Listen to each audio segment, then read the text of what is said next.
El año de 1885 era un tiempo de fantasmas en las montañas Chiricahua.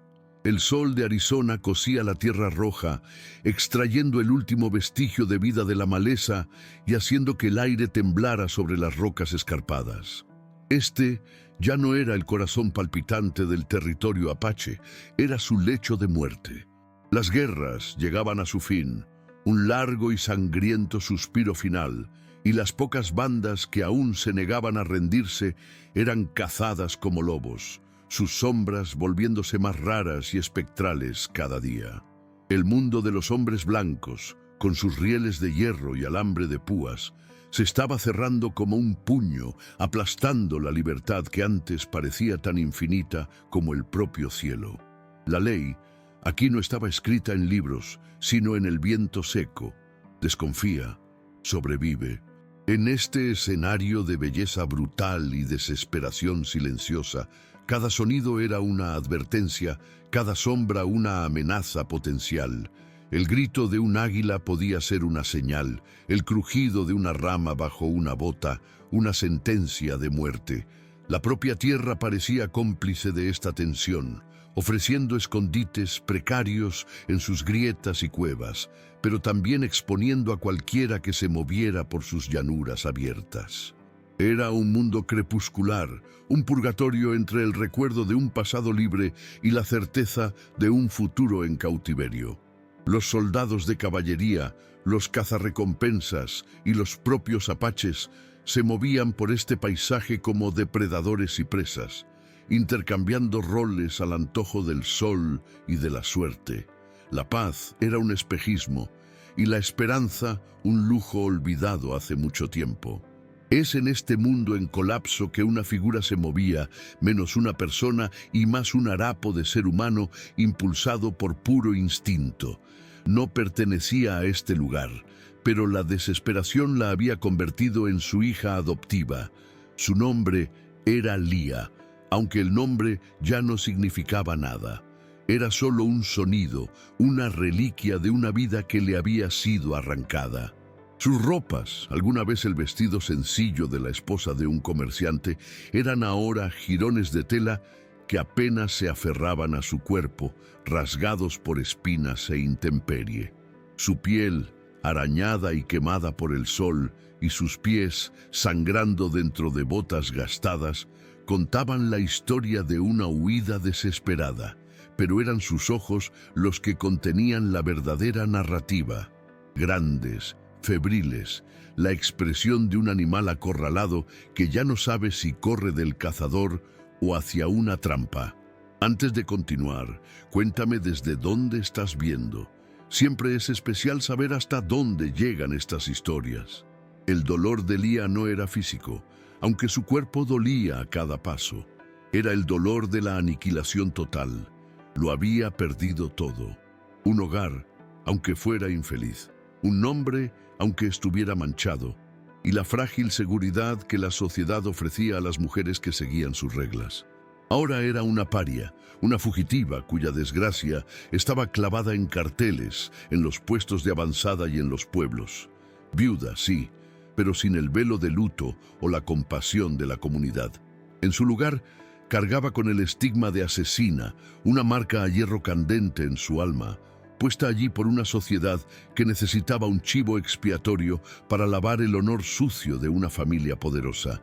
No tenía a dónde ir, pues cada rostro de su propia raza era ahora una amenaza potencial. Su marido, Marcus, había sido un hombre de sonrisas públicas y puños cerrados en privado.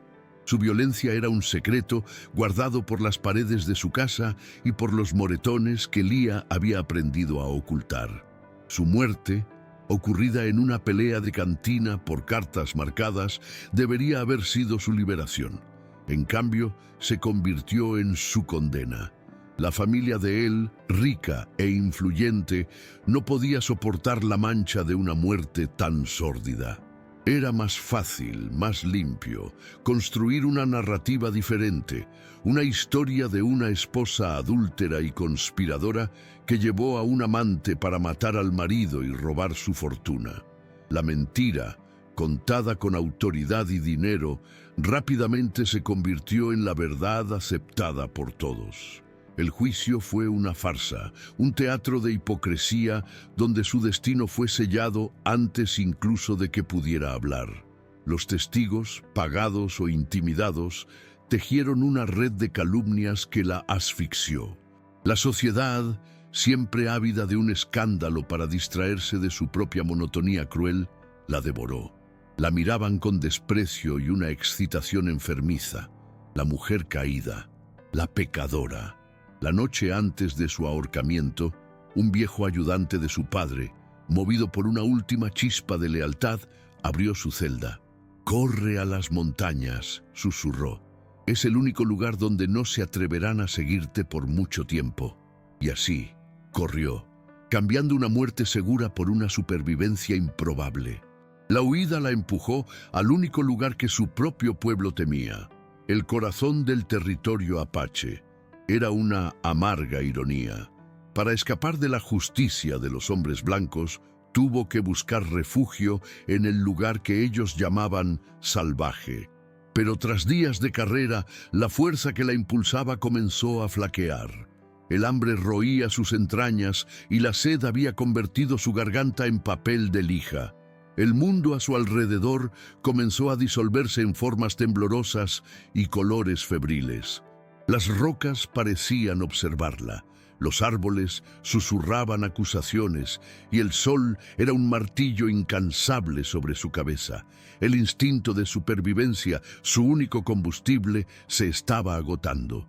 Su cuerpo, llevado al límite absoluto de la resistencia humana, finalmente cedió. No buscaba a los apaches, no buscaba una confrontación ni ayuda. Buscaba solo agua, arrastrándose hacia el débil sonido de un arroyo que su mente delirante apenas podía registrar. Sus manos arañaron la tierra seca, sus rodillas flaquearon, y con un último aliento que sonó como un sollozo, se desplomó al borde del arroyo escondido. El frescor de la sombra de un arbusto fue la última sensación que registró antes de que la oscuridad la engullera por completo. El destino, con su lógica cruel e indiferente, la había entregado, inconsciente e indefensa, a la puerta de la guarida del último depredador. La conciencia regresó no como una luz suave, sino como un golpe agudo de terror. Lo primero que vio fue el cielo, un azul tan intenso que dolía. Lo segundo fue la punta de una lanza con punta de obsidiana, oscura y letal, a centímetros de su rostro. Su visión enfocó lentamente, subiendo de la punta del arma a la mano que la sostenía, al brazo fuerte y finalmente al rostro del hombre que se erguía sobre ella. Era un rostro que parecía esculpido en la propia roca de la montaña, una máscara de piedra sin expresión, con ojos negros y profundos que la evaluaban no como a una persona, sino como un problema, una intrusión. El miedo, frío y paralizante, se apoderó de ella, pero su cuerpo se negó a obedecer. Ya no había fuerza para luchar, para gritar, para correr. Era el fin. Después de todo, moriría allí, en el polvo, bajo la mirada de un extraño. Pero en lo profundo de su ser exhausto, una última y minúscula brasa de voluntad de vivir brilló. No era un plan, ni siquiera un pensamiento coherente. Fue un gesto, el último recurso de un alma acorralada.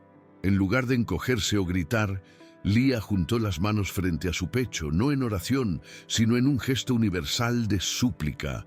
Sus labios agrietados se abrieron y una sola palabra escapó, un sonido ronco y desesperado que fue más un soplo que una voz. Refugio. No pidió por su vida ni por misericordia, pidió por lo que su corazón más anhelaba, lo único que el mundo entero le había negado. La palabra refugio flotó en el aire seco, frágil y casi inaudible, pero Tan la oyó. No movió un músculo, la punta de la lanza permaneciendo firme, a milímetros del cuello de Lía.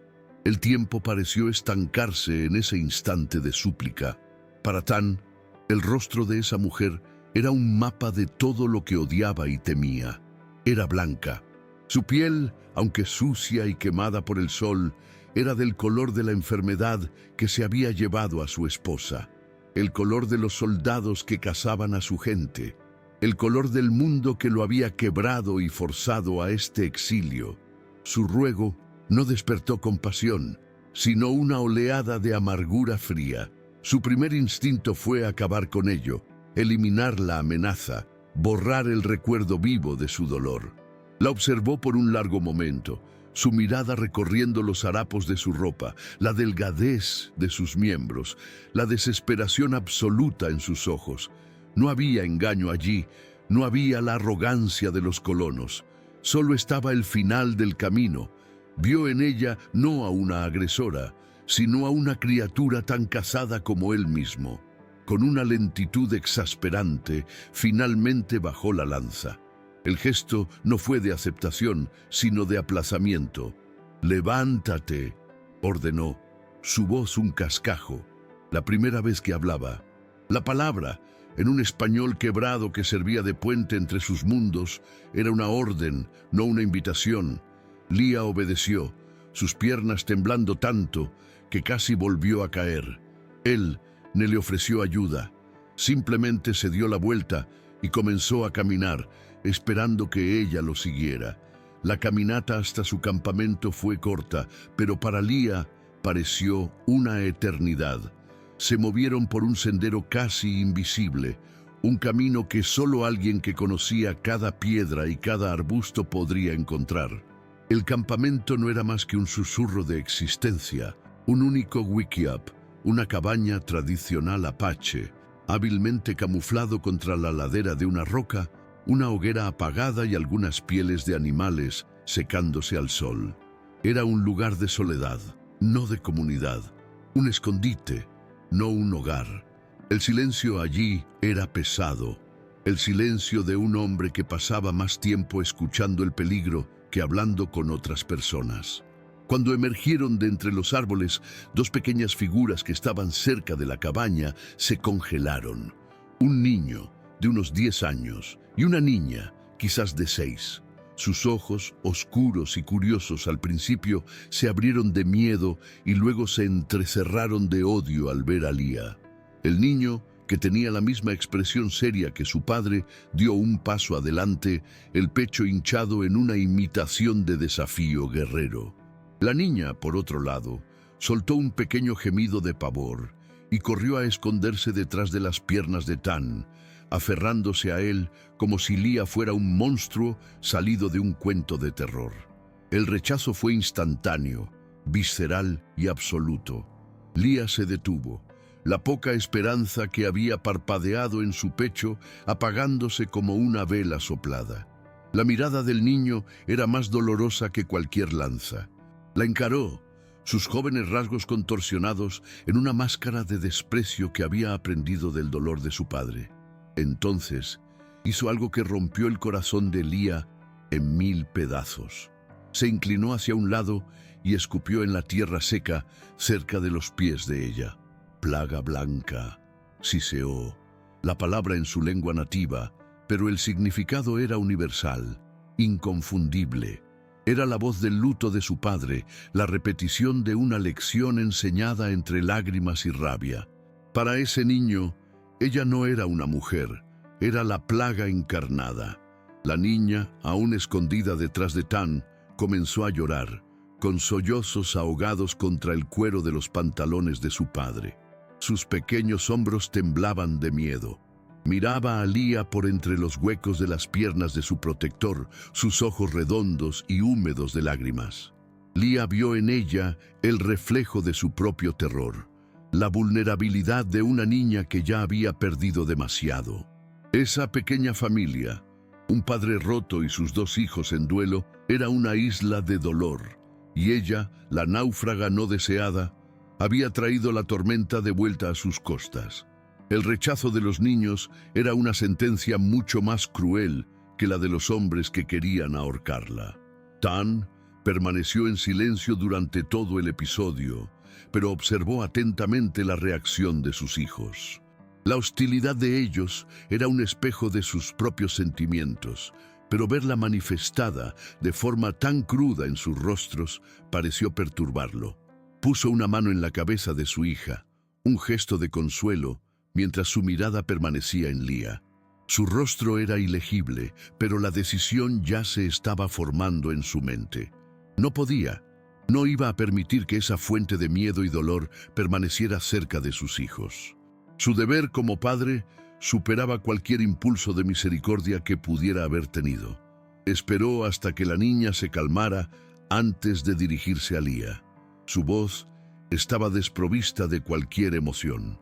«Puedes beber agua y descansar esta noche», dijo, las palabras duras y finales. «Por la mañana, cuando el sol toque aquella roca», señaló un pico distante, «te irás». No había lugar a negociación. Era un decreto. La había salvado de morir de deshidratación, pero solo estaba posponiendo lo inevitable.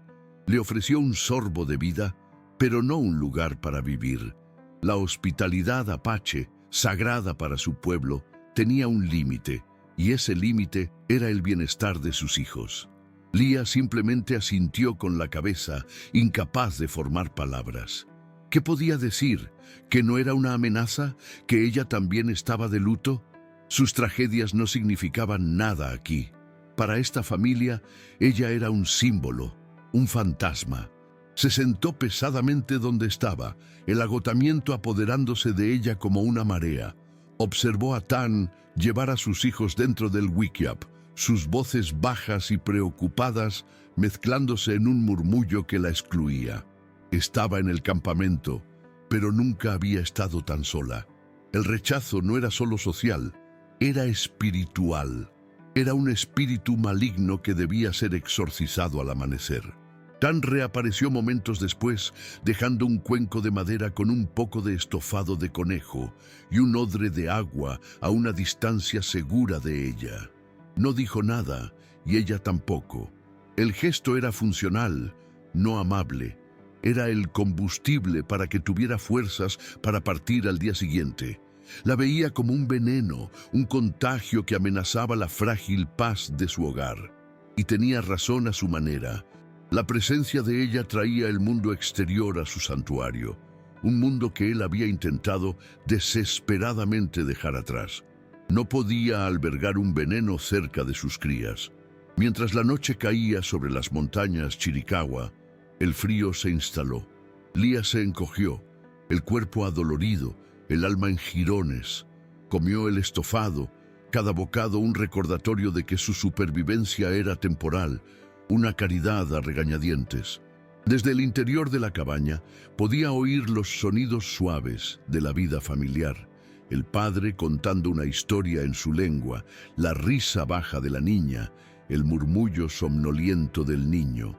Eran sonidos de un mundo al que nunca pertenecería, un recordatorio de lo que había perdido y de lo que nunca tendría. El calor de esa pequeña familia hacía que el frío de su soledad fuera aún más cortante. Quiero saber qué parte de la historia te ha conmovido más hasta ahora. Escríbelo en los comentarios. Es increíble leer cada una de sus experiencias. El rechazo que enfrentó fue, en muchos aspectos, un espejo del que la expulsó de su propia casa. Allá, fue juzgada y condenada por una mentira, transformada en un monstruo para servir a los propósitos de otros. Aquí, fue juzgada y condenada por una verdad, el color de su piel, la historia que representaba sin querer. En ambos casos, era un receptáculo para el dolor y el miedo de los demás. El veredicto era el mismo: culpable, culpable de existir. Y la sentencia, también la misma: el exilio. Estaba destinada a vagar para siempre, un fantasma entre mundos, sin un lugar al que llamar hogar. Esa noche, bajo un manto de estrellas indiferentes, Lía sintió todo el peso de su desesperación. Ya no había a dónde correr. Las montañas que parecían un refugio eran solo una celda más grande. Por la mañana tendría que enfrentarse de nuevo al desierto, sola, con una sentencia de muerte pendiendo sobre su cabeza. La breve esperanza de encontrar un santuario había sido aplastada por la cruda realidad. El rechazo de los niños dolía más que cualquier látigo, porque provenía de un lugar de inocencia herida.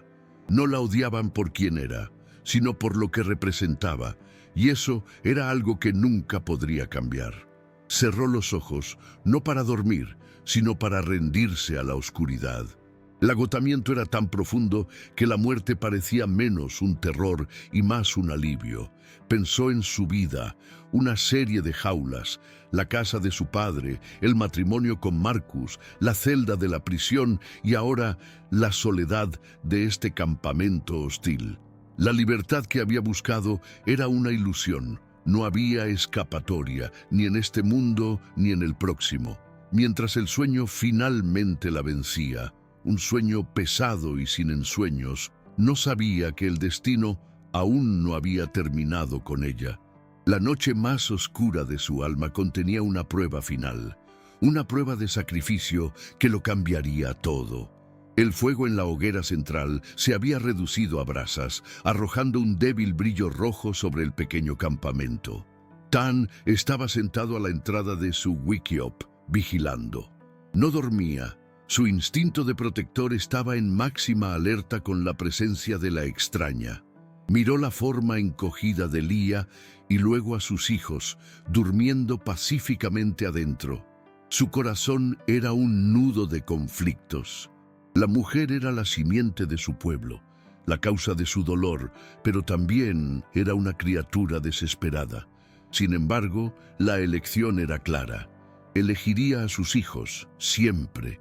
Se aseguró de que la mañana llegara pronto para poder expulsar a ese fantasma de su vida para siempre.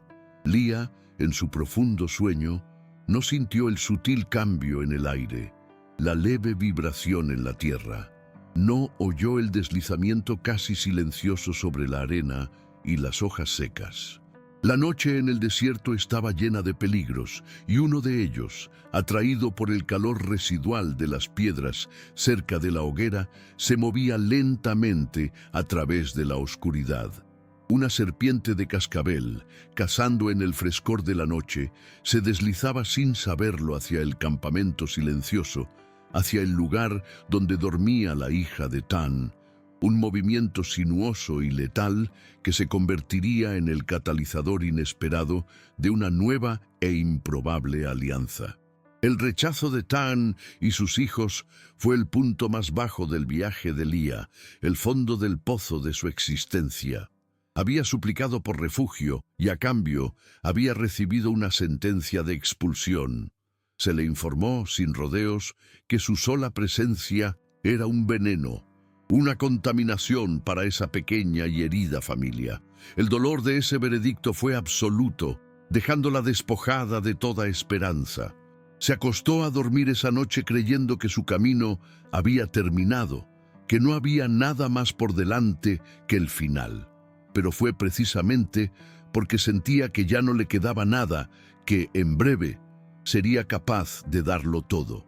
La noche se hizo más profunda, convirtiéndose en un pozo de silencio y estrellas. Tan, sentado a la entrada de su wickiup, era una estatua de vigilancia. Sus sentidos, agudizados por una vida de caza y guerra, captaron una sutil perturbación en el patrón de la noche, un deslizamiento rítmico y seco sobre la tierra, casi imperceptible. Sus ojos recorrieron la oscuridad, posándose en una forma sinuosa que se movía con una fluidez letal. Una cascabel, grande y oscura, se deslizaba hacia el calor del cuerpo de su hija Tiny, que se había dado la vuelta en sueños y había rodado fuera de la piel de oso que le servía de cama, su pequeño cuerpo ahora vulnerable bajo el cielo abierto. El corazón de Tan dio un salto helado. Se movió para levantarse, calculando la distancia, el tiempo que tardaría en alcanzar a la serpiente antes de que atacara. Pero alguien fue más rápido. Leah, despertada de su sueño exhausto por un instinto primordial que no sabía que poseía, vio la escena desarrollarse en una fracción de segundo. No pensó, no hubo cálculo, ni evaluación de riesgos, ni una pizca de vacilación. Su cuerpo reaccionó antes de que su mente pudiera procesar el peligro. En un movimiento explosivo de pura adrenalina, se lanzó desde donde estaba, cubriendo la distancia entre ella y la niña. No intentó matar a la serpiente. No gritó.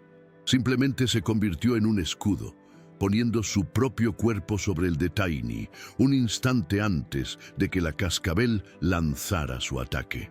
Un grito agudo de dolor rasgó el silencio de la noche cuando los colmillos se hundieron profundamente en la carne de su pierna.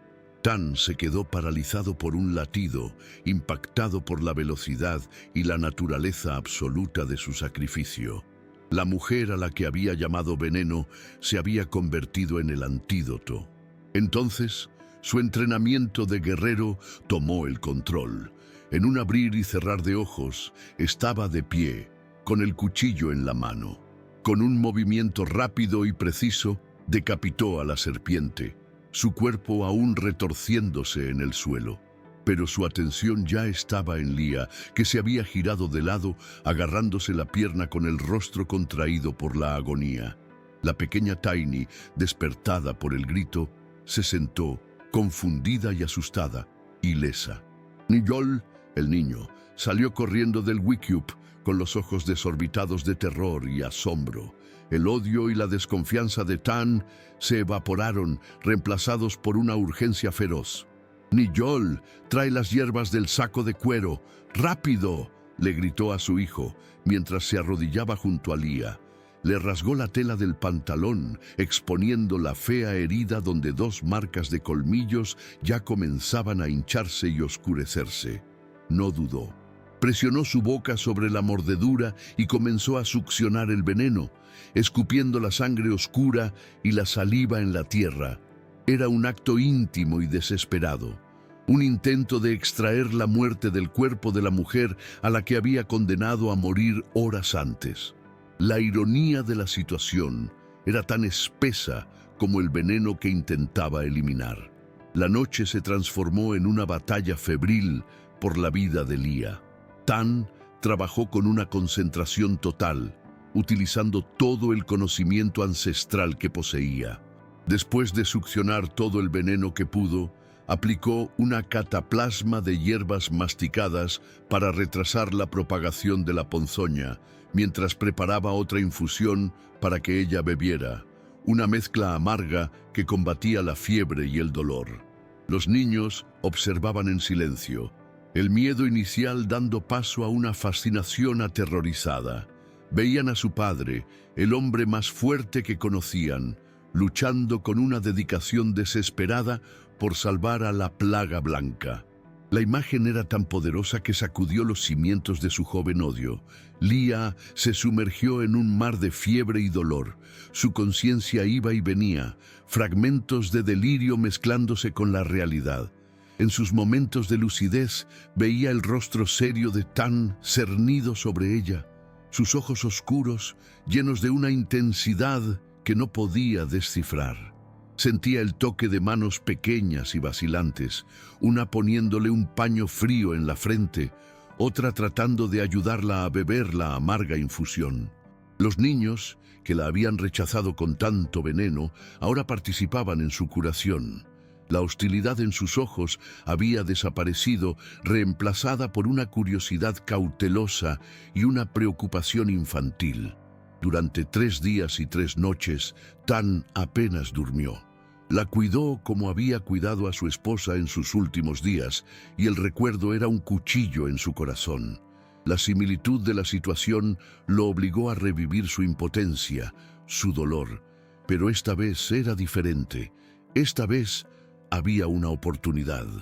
Luchó contra la muerte con una furia silenciosa, no solo por la mujer, sino por sí mismo, por una oportunidad de redención contra el fracaso que lo atormentaba. Estaba manteniendo una vigilia no solo por Leah, sino también por el fantasma de su esposa, intentando reescribir un final que no podía ser cambiado. En ese período, la transformación de los niños fue silenciosa y profunda. Niyol, el niño orgulloso, observaba a su padre y a la mujer enferma. Vio la valentía de ella, un acto que incluso los guerreros de su pueblo honrarían. Su rabia, que era solo un eco del dolor de su padre, comenzó a disiparse, reemplazada por un respeto a regañadientes. Empezó a ayudar a su padre sin que se lo pidieran, trayendo leña para el fuego o revisando las trampas, asegurándose de que la pequeña familia improvisada tuviera lo necesario para sobrevivir a esa crisis inesperada. Tiny, la niña, fue la primera en acercarse. El miedo que sentía por Leah fue reemplazado por una deuda que su mente infantil entendía de forma muy simple. Esa mujer la había salvado. Durante la fiebre de Leah, fue Tiny quien se sentó a su lado durante horas, cantando en voz baja las canciones que su madre le había enseñado. Era un gesto de pura inocencia y gratitud, un puente que se construía entre dos almas solitarias. La niña, que había perdido a una madre por la enfermedad, ahora estaba cuidando a la mujer que se hirió para protegerla. Un ciclo de cuidado y pérdida cerrándose de una manera que nadie podría haber previsto. Al cuarto día, la fiebre de Leah cedió. Se despertó con la mente clara por primera vez, aunque su cuerpo estaba débil y adolorido. Lo primero que vio fue el rostro de Tiny, a pocos centímetros del suyo, observándola con grandes ojos preocupados. Cuando la niña vio que estaba despierta, una sonrisa radiante se extendió por su rostro. «Padre», llamó, «ha despertado». El sonido era de pura alegría. Leah miró alrededor del campamento. El sol de la mañana se filtraba entre los árboles, y Niyol estaba sentado cerca del fuego intentando tallar un trozo de madera. Levantó la vista, y en su mirada ya no había odio, solo una curiosidad reservada. La atmósfera había cambiado irrevocablemente. Leah tardó varios días más en recuperar sus fuerzas, un periodo de convivencia pacífica y silenciosa. Los niños la incluyeron en su pequeño mundo. Tiny le traía flores del campo, y Niyol le mostraba, con un orgullo tímido, la trampa de lazo que había aprendido a hacer. Tan hablaba poco, pero la cuidaba con una eficiencia atenta, asegurándose de que comiera y bebiera, cambiando los vendajes de su pierna, que ahora cicatrizaba lentamente. La orden de expulsión se había evaporado en el aire, un recuerdo de un tiempo que parecía pertenecer a otra vida. Se habían convertido en una extraña unidad, unida por la sangre y el veneno. Una noche, cuando los niños ya dormían, Leah y Tan estaban sentados en lados opuestos de la hoguera. El silencio entre ellos ya no era tenso, sino contemplativo. Fue entonces cuando Tan finalmente hizo la pregunta que lo consumía desde el incidente. La miró por encima de las llamas danzantes, sus ojos buscando la verdad. «¿Por qué lo hiciste?», preguntó, su voz baja. «Por mi hija. ¿Por qué lo hiciste?». Necesitaba entender qué motivaba un sacrificio tan absoluto por parte de una extraña, de un enemigo. Leah desvió la mirada hacia el fuego por un momento, reuniendo sus pensamientos. Su respuesta no fue dramática ni calculada, fue la verdad más simple y cruda de su existencia. Levantó los ojos para mirarlo, y su voz, aunque todavía débil, era firme. «Porque yo ya no tenía nada que perder», dijo, «y ella lo tenía todo». Cada palabra se posó en el aire silencioso, con un peso inmenso. Era una declaración de su propio vacío, pero también un reconocimiento del valor de la vida de esa niña, del futuro que se extendía ante ella, un futuro que Leah creía que ya no poseía. Esas palabras golpearon a Tan con la fuerza de un puñetazo. Retrocedió como si hubiera sido golpeado físicamente. La frase de ella era un eco perfecto de sus propios sentimientos más profundos. Vivía cada día con ese mismo pensamiento. Ya no tenía nada que perder, excepto a sus hijos, que lo eran todo. En ese instante, la barrera final entre ellos, la barrera de la raza, la historia y el dolor, se desintegró. Ya no vio a una mujer blanca. Vio un alma que entendía el lenguaje de su propia pérdida, que hablaba la gramática de su corazón roto. La vulnerabilidad de ella le dio permiso para la suya. Por primera vez desde que su esposa murió, habló de ella con alguien. Mi esposa, comenzó, con la voz entrecortada, no murió en batalla, murió en mis brazos, ardiendo en fiebre. Una enfermedad que tu gente trajo a nuestras tierras. La vi consumirse y no pude hacer nada, nada. Las palabras salieron en un torrente, el dolor que había mantenido represado durante tanto tiempo, encontrando finalmente una salida. Describió su impotencia, su rabia contra el mundo, el motivo de su exilio autoimpuesto. Al escuchar su historia, Lía sintió una oleada de empatía tan poderosa que borró su propio dolor por un momento. Él no era un salvaje de piedra, era un viudo en duelo, un padre aterrorizado. Sintiéndose segura por primera vez desde que comenzó su calvario, compartió su propia historia. Habló de Marcus, de su crueldad, de la falsa acusación, de la huida. Habló del terror y de la soledad. Mientras sus historias se entrelazaban en el humo de la hoguera, dejaron de ser enemigos, de ser Apache y Mujer Blanca. Eran solo dos supervivientes, dos personas cuyas familias habían sido destruidas, encontrando un terreno común en las cenizas de sus pérdidas. Esa noche, la curación que comenzó en el cuerpo de Lía se extendió a sus almas. Al compartir sus cicatrices, aliviaron el peso del otro. La desconfianza dio paso a un entendimiento profundo, una conexión forjada en el trauma compartido y el respeto mutuo. Ya no eran extraños, eran compañeros en la supervivencia, cada uno habiendo vislumbrado el abismo en el corazón del otro. La familia que él le daría no se construiría sobre promesas o pasión, sino sobre el cimiento sólido e inquebrantable de la vulnerabilidad compartida. La mujer que había llegado como una fugitiva desesperada, una mendiga implorando refugio, encontró un nuevo e inesperado propósito. Al cuidar de los niños en los días siguientes, comenzó a sanar las heridas de su propio corazón.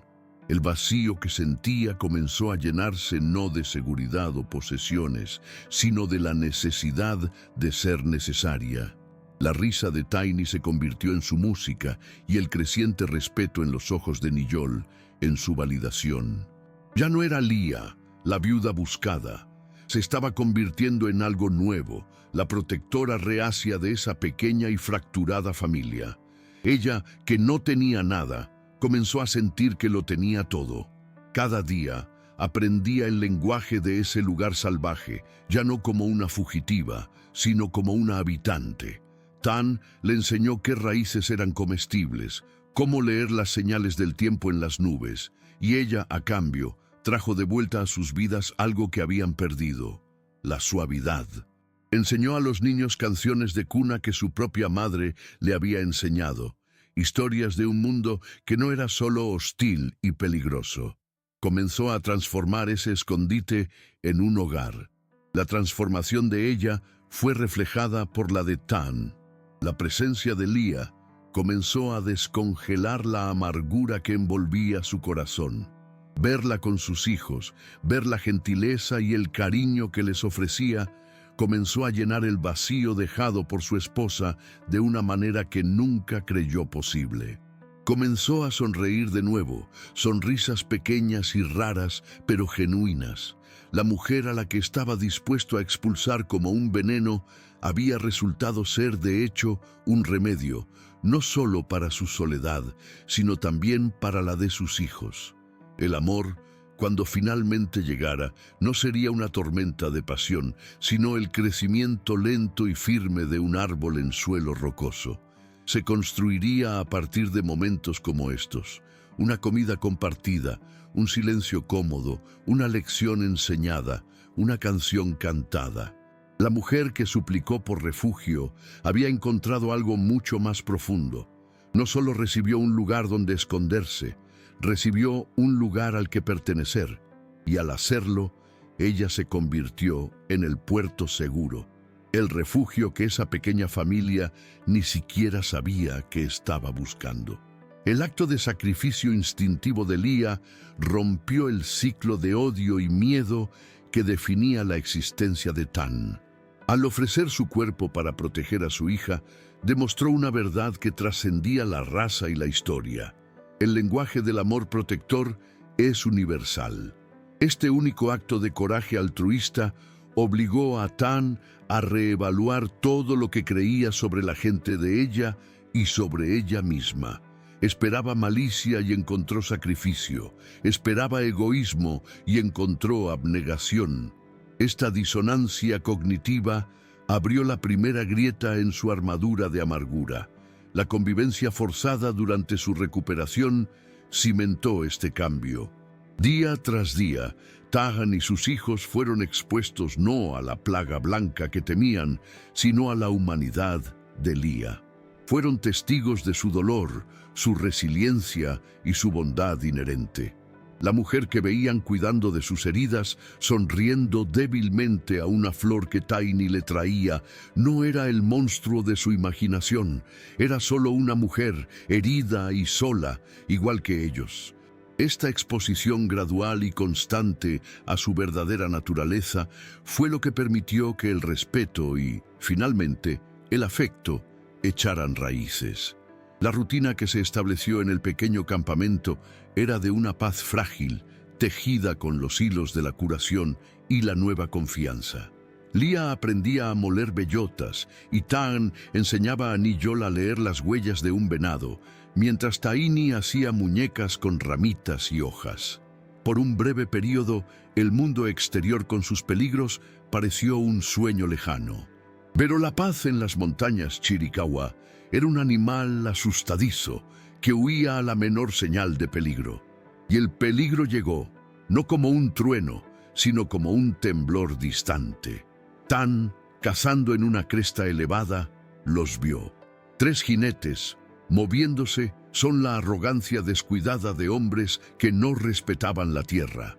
No eran soldados de patrulla, eran hombres blancos, armados, y sus ojos barrían el terreno no en busca de apaches, sino de algo específico: cazarrecompensas. Un hielo recorrió el corazón de Tan. No estarían tan lejos por él, estaban allí por ella. El regreso de Tan al campamento fue silencioso, pero su urgencia era un grito. El aire de calma que lo había envuelto en los últimos días había desaparecido, reemplazado por la máscara de piedra del guerrero. Los niños sintieron el cambio inmediatamente y se callaron. Fue directo hacia Lía. «Han venido», dijo sin preámbulos. 3 hombres, siguiendo el arroyo, buscándote. El terror que Lía creía haber enterrado regresó con una fuerza abrumadora, robándole el aliento. Su pasado, como un fantasma incansable, la había encontrado en su último refugio. Miró a Tan, esperando ver en sus ojos la antigua desconfianza, esperando que la echara para protegerse a sí mismo y a sus hijos. Pero lo que vio la impactó. Vio la furia protectora de un hombre defendiendo su hogar. La elección ya estaba hecha. Ella era parte de ese hogar ahora. En lugar de encogerse de pánico, Lía sintió surgir una nueva fuerza, la fuerza nacida de tener algo que proteger. Ya no era una víctima huyendo, era un miembro de esta familia bajo ataque. «Los conozco», dijo, con voz firme, sorprendiéndose a sí misma. «A hombres como ellos. Se mueven por la codicia, no por el coraje. Serán ruidosos, demasiado confiados, no conocen la montaña. Usarán el arroyo como guía, porque es el camino más fácil». De repente, su conocimiento del mundo que la había herido se convirtió en un arma. Ella, que había sido cazada por ese sistema, conocía sus debilidades. Por primera vez, no era una carga que proteger, sino un recurso táctico, una guerrera por derecho propio, ofreciéndole a Tan lo único que él no poseía, una visión desde dentro de la mente de su enemigo. Tan escuchó, absorbiendo cada palabra. La información de ella era inestimable. La combinó con su conocimiento íntimo de esas montañas y un plan comenzó a formarse en su mente. No un plan de confrontación directa, Estaba en desventaja numérica y necesitaba proteger a los niños. Sería un plan de engaño, de guerra psicológica. Usarían la propia montaña como arma. Crearía un rastro falso, alejándolos del arroyo y llevándolos a un cañón empinado y sin salida. Lía se quedaría con los niños, escondida en una cueva alta, desde donde podrían observar con seguridad. Su colaboración era una danza silenciosa de dos mentes trabajando como una sola, su asociación solidificándose en la forja de la crisis inminente. La ejecución del plan comenzó de inmediato. Mientras Lía llevaba a los niños asustados, pero confiados, al escondite, Tan se movía como un espectro por el bosque. Creó un rastro que parecía ser el de un fugitivo descuidado. Una rama rota aquí, una huella clara en el barro allá. Era un cebo irresistible para hombres arrogantes. Pronto, el sonido de los cazarrecompensas resonó por el valle. Sus voces altas, sus risas groseras, el sonido de sus caballos aplastando la vegetación. Eran una presencia ruidosa y profana en esa tierra sagrada. Desde la seguridad de la cueva, Lía sostenía a Taini cerca de ella, mientras Niyol observaba con los ojos desorbitados, viendo a su padre manipular a sus enemigos como un maestro de marionetas. Los hombres mordieron el anzuelo, abandonaron el arroyo y siguieron el prometedor rastro que los llevaría, creían ellos, directamente a su presa y su recompensa. Tan los observaba desde arriba, su rostro impasible. Cuando estaban bien adentrados en el cañón, inició la fase final de su plan. Sin rebelarse, usó su conocimiento de la acústica de las rocas para hacer que el sonido de un único grito de guerra apache resonara desde varios lugares a la vez. Luego, con una palanca de madera, desplazó una única gran roca que inició un pequeño, pero aterrador, deslizamiento de piedras en la ladera sobre ellos. El caos fue instantáneo. Los caballos se encabritaron, los hombres gritaron, y el sonido de un puñado de apaches pareció ser el de una partida de guerra entera. El pánico fue el arma más eficaz. Los cazarrecompensas, enfrentados a la perspectiva de ser masacrados y acorralados en territorio enemigo, no se lo pensaron dos veces. El oro de la recompensa no valía sus vidas. Lucharon por girar a sus caballos asustados y galoparon fuera del cañón, huyendo desordenadamente por el camino por el que habían venido, sin mirar atrás. Tan los observó hasta que se convirtieron en meros puntos en la distancia. No sintió triunfo, solo el frío alivio de la supervivencia. La amenaza había sido neutralizada no con flechas o balas, sino con sabiduría y el poder de la tierra. Había protegido a su familia. Cuando Tan regresó a la cueva, el sol ya se ponía, pintando el cielo de naranja y púrpura. El encuentro de sus ojos con los de Lía fue más poderoso que cualquier palabra. El alivio que inundó el rostro de ella, la gratitud y la admiración, era un espejo de lo que él sentía por ella. La había visto no solo como una víctima, sino como una compañera fuerte e inteligente. Ella, a su vez, lo había visto no solo como un protector, sino como el guardián de su nuevo mundo. En ese momento, en medio del polvo y el miedo, trascendieron sus historias de dolor. Ya no eran solo supervivientes compartiendo un espacio, eran una unidad forjada en el fuego que se había enfrentado al mundo y había vencido. El amor, antes una semilla enterrada bajo el luto, se volvió inevitable. Tras la huida de los cazarrecompensas, un nuevo tipo de silencio se instaló en el campamento. No era el silencio de la desconfianza o el dolor, sino el silencio profundo y reparador de la seguridad. La amenaza externa no los rompió, los forjó en algo nuevo e inquebrantable. Lía ya no era una extraña recibiendo refugio, era una centinela que había ayudado a defender el fuerte. Tan ya no era solo un padre protector, era el compañero de una mujer cuyo coraje e inteligencia habían protegido a su familia. Los niños, habiendo sido testigos de la lealtad y la fuerza de ambos, ya no veían a dos adultos fracturados, sino a dos pilares que, juntos, sostenían el techo de su pequeño mundo.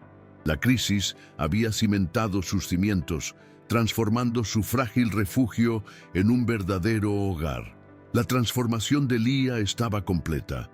La mujer que había llegado como un animal asustado, operando por puro instinto de supervivencia, ahora se movía con un propósito tranquilo y seguro.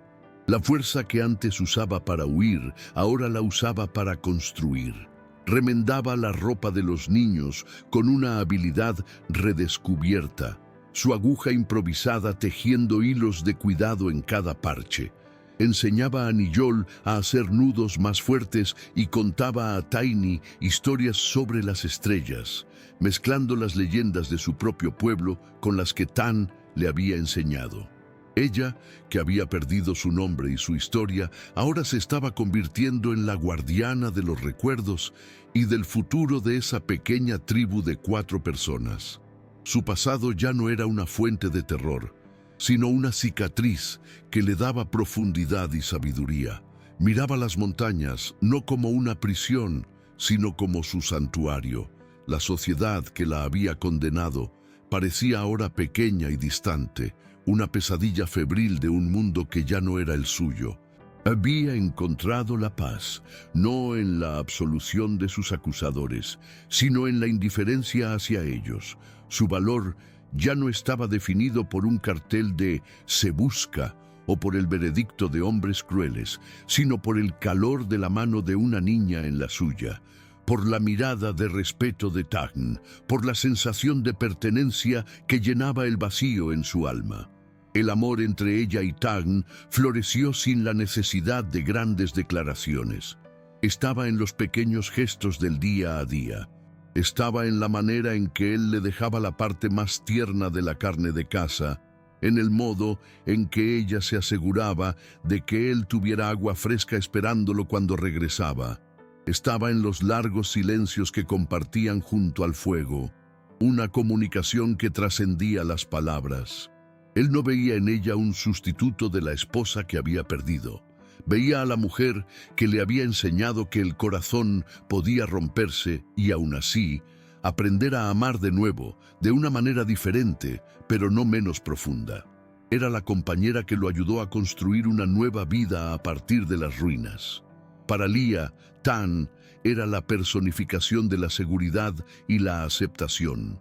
Era el hombre que miró a través de su desgracia y vio su fuerza.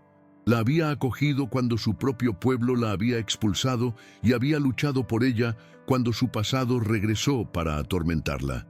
En sus brazos no encontró solo pasión, sino un refugio contra todas las tormentas del mundo. Era la roca contra la que finalmente podía apoyarse, el puerto seguro que había suplicado en su momento de mayor desesperación. Su amor era un testimonio silencioso de que las almas más heridas pueden, juntas, encontrar un camino hacia la curación. La familia que formaron era un mosaico improbable, piezas de mundos rotos que encajaban para crear una imagen hermosa y única. Niyol, antes hostil, ahora seguía a Lía, mostrándole sus hallazgos en el bosque, buscando su aprobación con un orgullo infantil. Tiny era su sombra constante, su risa la melodía que llenaba el campamento.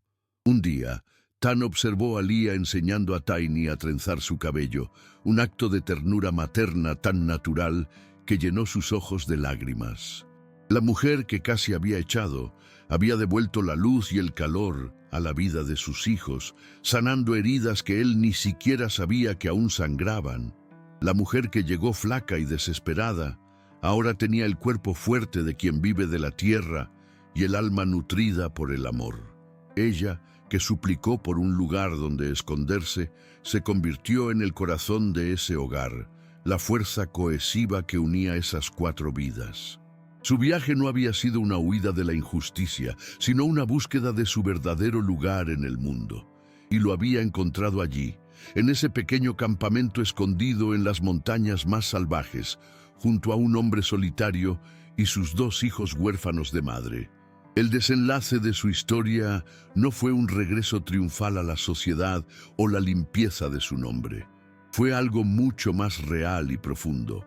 Fue el descubrimiento de que un hogar no es un lugar que se hereda o se compra, sino uno que se construye con coraje, sacrificio y amor. Su paz no vino de un perdón externo, sino de la creación de una nueva vida donde su pasado no tenía poder. Era amada, era necesaria, era fuerte, y eso era más valioso que cualquier reputación o fortuna. Eran una familia nacida de lo improbable, una prueba de que la conexión humana puede florecer en los terrenos más áridos. El rechazo que ambos sufrieron del mundo exterior los unió, creando un vínculo que ninguna fuerza podría romper.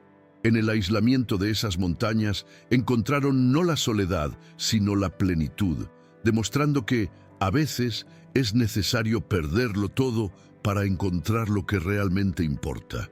Si esta historia de sacrificio y redención también ha conmovido tu corazón, no dejes que termine aquí. Narrativas como la de Lía nos recuerdan que la familia se puede encontrar en los lugares más inesperados y que la verdadera fuerza a menudo nace de nuestras mayores vulnerabilidades.